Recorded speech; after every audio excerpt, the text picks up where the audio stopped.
อันนี้ฟังเสียงฟ้าห้องปังเปิดฟองประตูหินสาวกสินรอคอยสิจอยตายย้อนคอยสู้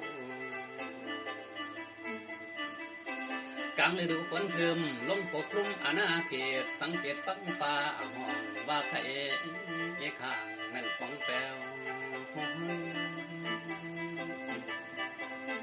โหราศาสตร์บอกไว้แล้วมือสามคำเดือนสามยังมีถุงเช้าหน้าให้ที่ใจฟังฟ้าลาฝนมาเหนือหรือมาไตอยู่ทางบนมีเก่าปอนละสาวลำเปล่ารอคอยไปสิมาอยู่ข้างคันทางตนแม่นคนต่อละนกกระทาห้องว่าตักโตออกก็ตักโตออกก็ฟังพ่อคือมันจ่อมวยใส่ละอุกยามลงกุดให้มือแตกลายจนมาดานละเสียดายดี